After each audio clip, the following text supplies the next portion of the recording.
Hi, I'm Selena for Who is Jesus Today. I'd like to throw out a question, really to the body of Christ in the United States in 2023. And I'll probably be asking a few questions. And then I will close out this video because I will leave you to reflect and ponder on those questions in your own heart, in your community, and your church. So,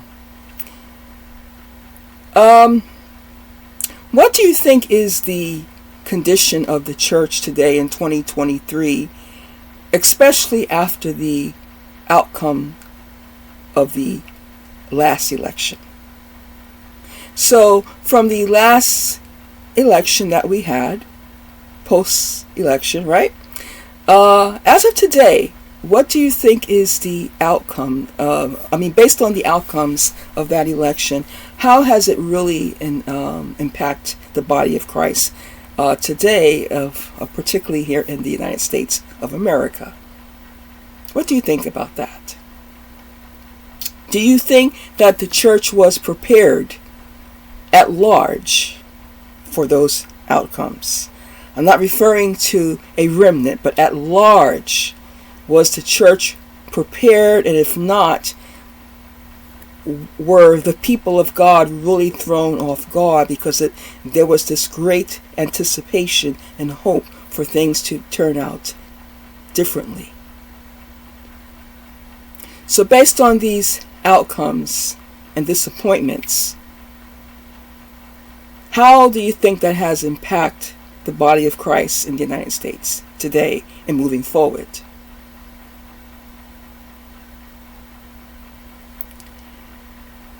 If the church was not prepared for alternative outcomes than what many were expecting, then obviously many would be thrown off guard and greatly discouraged. And disappointment really weakens the heart. I've heard there are some that have even fallen away. Do you feel that the church can really afford to anticipate a leadership as a deliverer of making straight paths in the desert for our God? I believe it helps. It helps. It brings hope. But do you feel like there really isn't any stronger kingdom on earth than the kingdom of God and our leader and forerunner, Jesus Christ? Do you feel like at large maybe the church has lost some of its hunger, drive, a fervency to really feed on the Word of God, which is going to empower us to stand in the days of evil, so we will not be so thrown off guard and deterred from walking in light and power? Do you feel like the power that's promised in the scriptures, that once you receive the Holy Spirit, you will have a power? I believe that if you are a part of the body of Christ, you do believe that power is by all means feasible, because it was promised by the Lord, and that you can walk in that.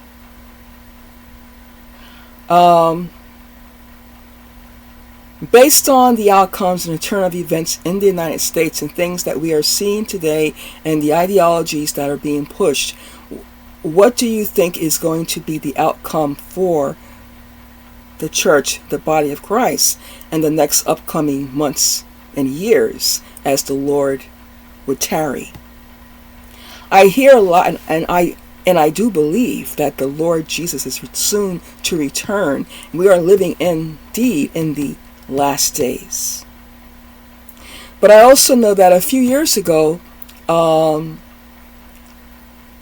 also heard a remark. I'm not going to say who it is, but I know I heard it, where someone who was expecting for certain type of election outcomes said that you can put a rapture rug away, because they were looking to see things that they were anticipating a specific type of outcomes and leadership, and that we were going to rise up as a strong nation, and you know, and so you hear different types of messages in the United States of America throughout different types of seasons, if you know what I mean. And so Jesus is soon to return, and he is coming back for a church without spot or wrinkle, a bride that is prepared to see him. Yes. And there is much more work to do regarding the saving of souls, because you can only save a nation but so much. But really, the Great Commission is to the saving of the souls of any nation. And the more people's hearts are transformed in any nation, that nation will turn around. It can become better. But even when it becomes better, eventually things do come down. Kingdoms, empires, superpower nations. We cannot always anticipate that we are going to be in a specific power of influence, because if it doesn't change in our lifetime, if you have children and grandchildren, it will change in their lifetime. Ultimately, it is about the kingdom of God advancing and advancing, and the kingdom of God has no end. And it is not depending on how the current situation of culture and political agendas, although that will affect and impact, and it will cause some to get even weaker and fall away, because when you're in the midst of persecution, you know, you can stand or you can fall, right? Because it gets really tough, as things have gotten tougher in the U.S., if we're going to be honest. So let's continue to look for the return of our Lord Jesus when times are seeming easier, as well as when times are very complex and troubling.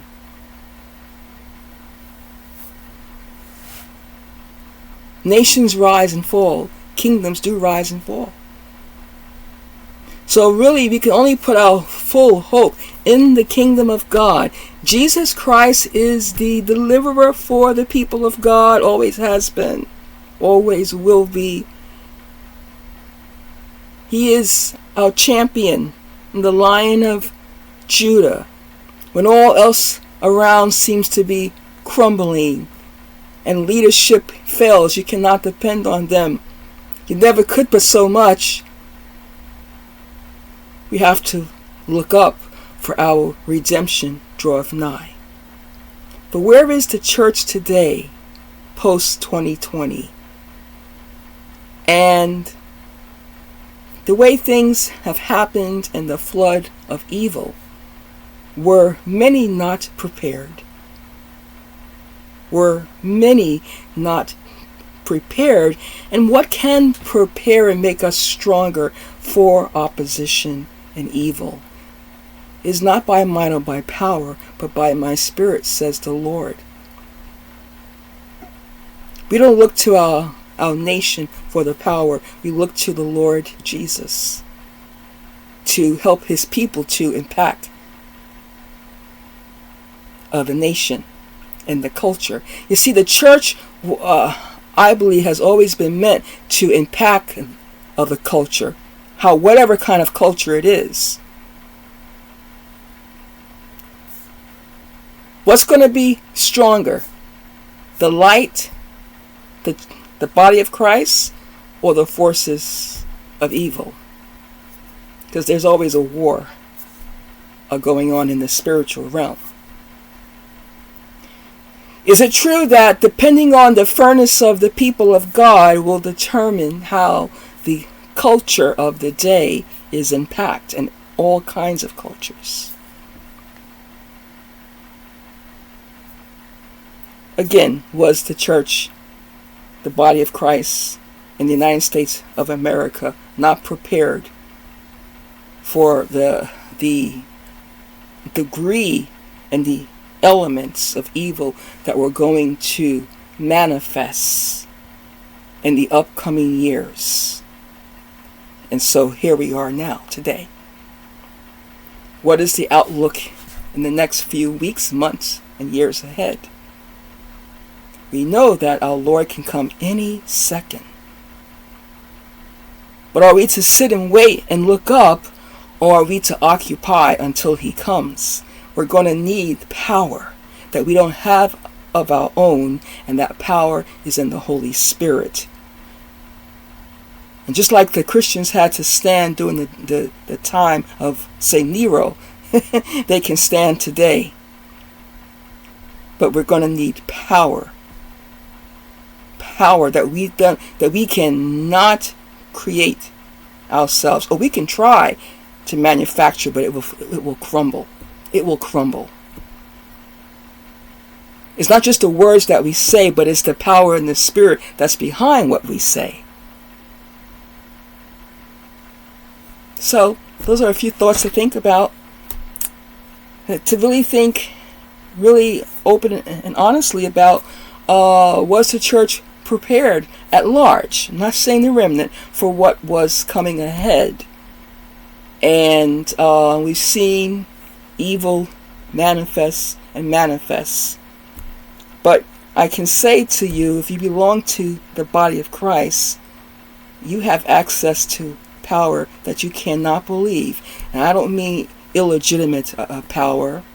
I don't mean trying to manufacture power. I mean the power of the Holy Spirit to make you the bold witness in the world that you are called to be until Jesus comes. At the same time, yes, we are called to rise and to speak for truth, and that also requires the power of the Holy Spirit. So there's a lot of things I can never say, but I know when the Holy Spirit is speaking through me, I can, and I depend on the Holy Spirit for this channel. Where it's going to go, where it's not going to go, how long it should last. Yeah, this is not so much about building a platform, more than about building the kingdom of God, and that's by encouraging and building up the people of God. That whoever is led to come across it, that it's not just the words that I say, but it's the Spirit behind what I'm saying. That you will continue to be encouraged as you go on to walk out your faith, and that you would know that you are called to make a change in the world and a difference, and that because you've been transformed, you are a vessel, a conduit for others around you to be influenced as well for this great transformation in the heart, because it's all about the heart. It's all about the heart. America,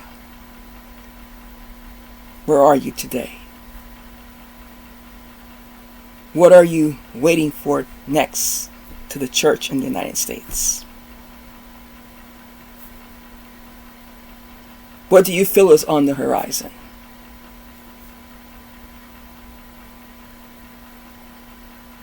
Was the church stronger, let's say, 6 years ago?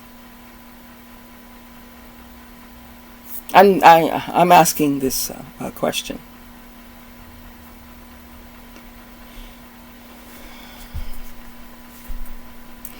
The danger of more smoother seasons is becoming complacent. But hey, I'll be honest, I'll be human. I'd rather not live my life in a crisis and devastation.